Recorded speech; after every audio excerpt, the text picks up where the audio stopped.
You think Joel Goldsmith was just another spiritual teacher with poetic ideas. But what if the very thing you've been calling mysticism is the missing piece behind every failed attempt to change your life? What if the part you've doubted is the only part that actually works? Skeptics once ridiculed him as vague, unscientific, too simple, and yet many of those same skeptics became his most devoted students, not because they found religion, but because they experienced results that logic alone couldn't produce. Goldsmith didn't ask for belief. He said, test it for 30 days. Sit still for 15 minutes. Stop asking and recognize that spiritual completeness exists beneath appearances. No bargaining, no visualizing, no mental coercion, just awareness. The surprising pattern that emerged across doctors, executives, therapists, and artists was consistent. Peace where panic lived, clarity where confusion ruled, and often gradually outward change following inner recognition. Here's the truth his critics missed. You, Dan T., fix problems by attacking their effects. You change the cause consciousness and the effects reorganize themselves. Positive thinking tries to bend the world by force. Spiritual realization simply perceives reality as already whole and lets guidance lead action. A physician who dismissed these ideas began this practice when a case resisted every conventional tool. Improvement began without a medical reason he could name. A leader on the brink of bankruptcy stopped pleading for rescue and meditated on present abundance. Anxiety eased, insight returned, and opportunities appeared that strategy alone hadn't found. This is not magical thinking. It's applied mysticism, consciousness first, condition second. If you want to test it, here's the experiment. Each morning, sit quietly and acknowledge behind this appearance. Spiritual completeness exists now. Don't push, don't fix, recognize. During the day, practice the pivot. When fear rises, remember the problem has no power to define reality. Only truth does. Then act still, make the call, write the plan, have the conversation, but do it from peace, not panic. At night, end with gratitude not for things received, but for the wholeness that already is. That form of gratitude affirms reality as present, not pending. Do this faithfully for 30 to 90 days and document what changes first inside you: less reactivity, more clarity. Then watch how outer conditions begin to mirror the shift. Most people fail for 3 reasons. First, they demand instant proof. But seeds break the soil on their own timing, and consciousness is no different.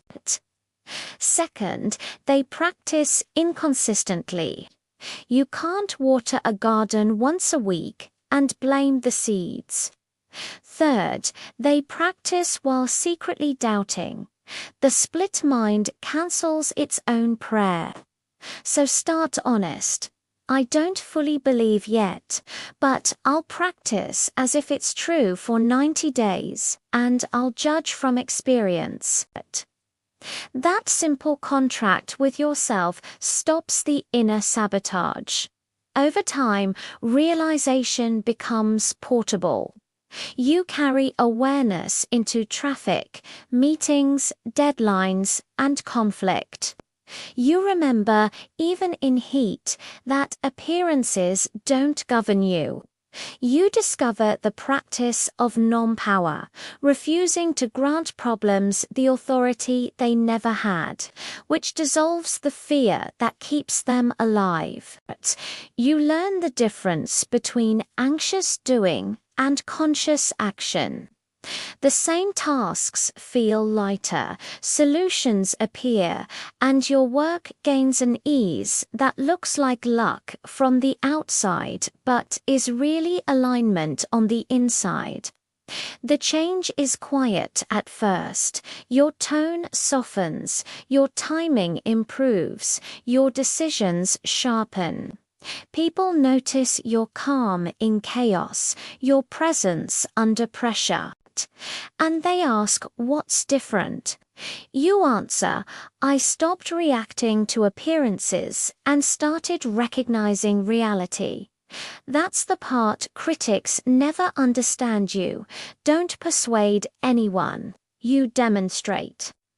Your life becomes the argument they can't refute. Health stabilizes as you withdraw obsessive attention from symptoms and rest awareness in wholeness. Relationships deepen when you see spiritual identity beneath personality. Finances shift when action arises from sufficiency instead of fear. You still plan and perform, but the engine is peace, not panic. The result is effectiveness without strain. And if you support others, you stop pleading for their change and hold quiet recognition of their wholeness without agenda. Somehow, the field around them opens. This isn't superstition, it's the lawful movement of consciousness. In time, the stance becomes natural. Spiritual awareness first, activity second. You become the steady person in the storm, the one whose presence changes rooms before words are spoken. That's the invitation of Goldsmith. Not to adopt beliefs, but to verify. So here's your challenge start tomorrow morning. 15 minutes of pure recognition, small pivots through your day, an evening of gratitude for what already is. Give it 30 days. Better yet, give it 90. Track your inner state, your decisions, your outcomes.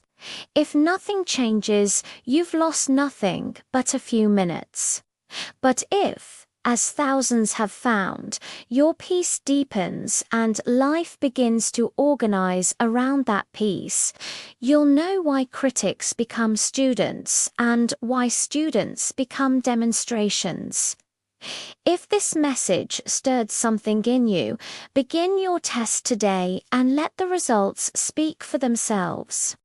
Like this video to put it in front of the one person who needs it. Comment, I choose awareness to mark your start and subscribe for more.